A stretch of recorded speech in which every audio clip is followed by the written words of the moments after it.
ಕರ್ನಾಟಕದಲ್ಲಿ ಹಿಂದಿ ಹೇರಿಕೆ ವಿರುದ್ಧದ ಆಕ್ರೋಶ ಮತ್ತೊಮ್ಮೆ ಜೋರಾಗಿ ವ್ಯಕ್ತವಾಗಿದ್ದು, ಕರ್ನಾಟಕ ರಕ್ಷಣಾ ವೇದಿಕೆಯ ಚನ್ನಗಿರಿ ತಾಲೂಕು ಘಟಕದ ವತಿಯಿಂದ ಗುರುವಾರ ರಾತ್ರಿ ಪ್ರತಿಭಟನೆ ನಡೆಸಿ ತಹಶೀಲ್ದಾರರ ಮೂಲಕ ಕೇಂದ್ರ ಸರ್ಕಾರಕ್ಕೆ ಮನವಿ ಸಲ್ಲಿಸಲಾಯಿತು.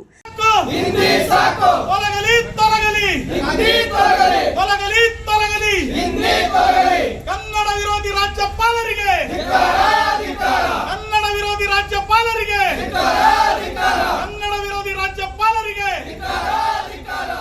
ರಾಜ್ಯಪಾಲ ಥಾವರ್ಚಂದ್ ಗೆಹ್ಲೋಟ್ ಅವರು ರಾಜ್ಯ ಸರ್ಕಾರದ ನಿರ್ಧಾರಗಳಿಗೆ ವಿರೋಧವಾಗಿ ನಡೆದುಕೊಳ್ಳುತ್ತಿರುವುದು ಹಾಗೂ ಹಿಂದಿ ಪ್ರಾಬಲ್ಯಕ್ಕೆ ಉತ್ತೇಜನ ನೀಡುತ್ತಿರುವುದು ಖಂಡನೀಯ ಎಂದು ಪ್ರತಿಭಟನಾಕಾರರು ಆಕ್ರೋಶ ವ್ಯಕ್ತಪಡಿಸಿದರು. ಅವರನ್ನು ತಕ್ಷಣವೇ ಹಿಂಪಡೆಯಬೇಕು ಎಂದು ಕೇಂದ್ರ ಸರ್ಕಾರವನ್ನು ಒತ್ತಾಯಿಸಿದರು. ಪ್ರತಿಭಟನೆಯಲ್ಲಿ ಮಾತನಾಡಿದ ಕರವೇ ತಾಲೂಕು ಅಧ್ಯಕ್ಷ ಟಿ ಮಲ್ಲನ್ ನಾಯಕ್ ಅವರು ಎಸ್ಎಸ್ಎಲ್ಸಿ ಪರೀಕ್ಷೆಯಲ್ಲಿ ತೃತೀಯ ಭಾಷೆಗೆ ಗ್ರೇಡಿಂಗ್ ವ್ಯವಸ್ಥೆ ಜಾರಿಗೆ ತಂದಿರುವ ರಾಜ್ಯ ಸರ್ಕಾರದ ನಿರ್ಧಾರವನ್ನು ಮರು ಪರಿಶೀಲಿಸುವಂತೆ ರಾಜ್ಯಪಾಲರು ಮುಖ್ಯ ಕಾರ್ಯದರ್ಶಿಗಳಿಗೆ ಪತ್ರ ಬರೆದಿರುವುದು ರಾಜ್ಯದ ಸ್ವಾಯತ್ತತೆಗೆ ಧಕ್ಕೆ ತರುವ ನಡೆ ಎಂದು ಆರೋಪಿಸಿದರು. ಜನರಿಂದ ಆಯ್ಕೆಯಾದ ಸರ್ಕಾರದ ಶಿಕ್ಷಣ ನೀತಿಗಳಲ್ಲಿ ರಾಜ್ಯಪಾಲರು ಹಸ್ತಕ್ಷೇಪ ಮಾಡುವುದು ಸರಿಯಲ್ಲ. ಇದು ರಾಜ್ಯದಲ್ಲಿ ಹಿಂದಿ ಹೇರಿಕೆಯನ್ನು ಶಾಶ್ವತಗೊಳಿಸುವ ಯತ್ನ ಎಂದು ಅವರು ಟೀಕಿಸಿದರು.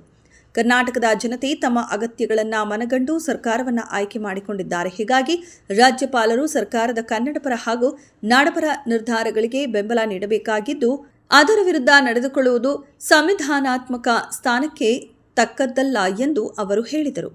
ಪ್ರತಿಭಟನೆ ವೇಳೆ ಕಾರ್ಯಕರ್ತರು ಕೇಂದ್ರ ಸರ್ಕಾರದ ವಿರುದ್ಧ ಘೋಷಣೆಗಳನ್ನು ಕೂಗಿ ಆಕ್ರೋಶ ವ್ಯಕ್ತಪಡಿಸಿದರು.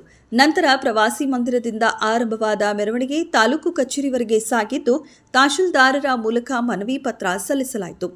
ಈ ಸಂದರ್ಭದಲ್ಲಿ ಕರವೇ ನಗರ ಅಧ್ಯಕ್ಷ ಸೈಯದ್ ತನ್ವೀರ್, ಗುರುವ ಭೋವಿ, ಎನ್ಡಿ ಪ್ರಕಾಶ್, ಗೋವಿಂದಪ್ಪ, ಚಂದ್ರನಾಯಕ್, ಎಸ್ ಉಮಾನಾಯಕ್, ಅಂಜನಪ್ಪ, ಹೆಚ್ ಷಣ್ಮುಖ, ಅಣ್ಣಯ್ಯ, ಮೂರ್ತಿ, ಆರ್ಪಿ, ತಿಮ್ಮಯ್ಯ, ವಸಂತ, ಹೇಮಂತ, ಮೋಹನ್, ನಾಗರಾಜ್ ಸೇರಿದಂತೆ ಹಲವರು ಭಾಗವಹಿಸಿದ್ದರು. ಎಸ್ಎಲ್ಸಿ ವಿದ್ಯಾರ್ಥಿಗಳಿಗೆ ಏನು 625 ಅಂಕ ಇತ್ತು ನೋಡು, 525 ಕಡಿತ ಮಾಡಿ ಹಿಂದಿ ಭಾಷೆ ತೃತೀಯ ಭಾಷೆನ ಅಂಕಗಳನ್ನ ಅದನ್ನ ಸೇರ್ಪಡೆ ಮಾಡಲಿದ್ದಂಗೆ 525ಕ್ಕೆ ಮಾಡಿದೆ.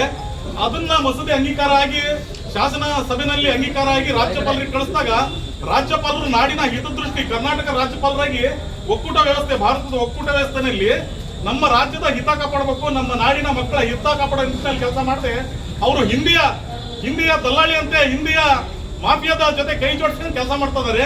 ಅವ್ರು ಈ ಕೂಡಲೇ ಅವ್ರನ್ನ ಕೇಂದ್ರ ವಾಪಸ್ ಕಳಿಸ್ಕೋಬೇಕು, ಇಲ್ಲ ವಜಾ ಮಾಡಬೇಕು ಅಂತ ಹೇಳಿ ನಾವೆಲ್ಲ ಕರ್ನಾಟಕ ರಕ್ಷಣಾ ವೇದಿಕೆಯರು ಇವತ್ತಿನ ದಿವಸ ನಾವು ನಮ್ಮ ಚನ್ನಗಿರಿನಲ್ಲಿ ಹೋರಾಟ ಮಾಡಿ ಎಸ್ಎಲ್ಸಿ ಇದೊಂದು ಒಳ್ಳೆಯ ಮಸೂದೆ ಅಂತ ಹೇಳಿ ನಾವೆಲ್ಲ ಕರ್ನಾಟಕ ರಕ್ಷಣಾ ಸ್ವಾಗತ ಮಾಡಿದ್ದೀವಿ.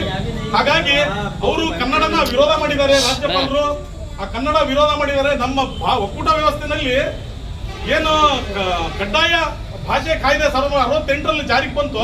22 ಭಾಷೆಗಳು ಮುಂಚೆ 14ಕ್ಕಿಂತ 22 ಅದ್ರಲ್ಲಿ ಕನ್ನಡ.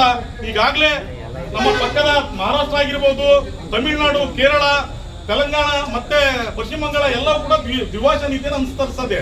ಹಾಗಾಗಿ ಈಗ ನಾವು ನಮ್ಮ ಒತ್ತಾಯ ಏನಪ್ಪಾ ಅಂತ ಹೇಳಿದ್ರೆ ಕರ್ನಾಟಕದಲ್ಲೂ ಕೂಡ ದ್ವಿಭಾಷಾ ನೀತಿನ ಸಂಪೂರ್ಣವಾಗಿ ಜಾರಿಗೆ ತರಬೇಕು.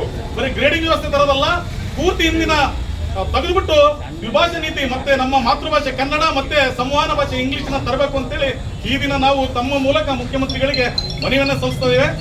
ಮಾನ್ಯ ತಹಸೀಲ್ದಾರ್ ಅವರ ಮುಖಾಂತರ ಇವರಿಗೆ ಸನ್ಮಾನ್ಯ ಶ್ರೀ ಸಿದ್ದರಾಮಯ್ಯನವರು, ಮಾನ್ಯ ಮುಖ್ಯಮಂತ್ರಿಗಳು, ಕರ್ನಾಟಕ ಸರ್ಕಾರ, ವಿಧಾನಸೌಧ ಬೆಂಗಳೂರು ಮಾನ್ಯರೇ, ವಿಷಯ ರಾಜ್ಯಪಾಲರನ್ನು ವಾಪಸ್ ಕರೆಸಿಕೊಳ್ಳುವ ಬಗ್ಗೆ ಸರ್ಕಾರಕ್ಕೆ ಒತ್ತಾಯಿಸಿ ಹಿಂದಿ ಸಾಮ್ರಾಜ್ಯಶಾಹಿಗಳ ಪರವಾಗಿ ವರ್ತಿಸುತ್ತಾ ಕರ್ನಾಟಕ ವಿರೋಧಿ ಧೋರಣೆ ತಳೆದಿರುವ ರಾಜ್ಯಪಾಲ ಶ್ರೀ ಥಾವರ್ಚಂದ್ ಗೆಹ್ಲೋಟ್ ಅವರನ್ನು ಕೇಂದ್ರ ಸರ್ಕಾರ ಕೂಡಲೇ ಹಿಂದಕ್ಕೆ ಕರೆಸಿಕೊಳ್ಳಬೇಕೆಂದು ಕರ್ನಾಟಕ ರಕ್ಷಣಾ ವೇದಿಕೆ ಒತ್ತಾಯಿಸುತ್ತದೆ.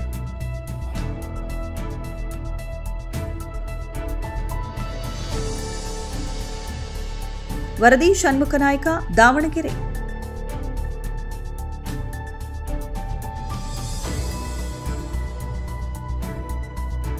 ಮೆಂಡು ನ್ಯೂಸ್ ನೆಟ್ವರ್ಕ್, ಸತ್ಯದ ಕನ್ನಡಿ.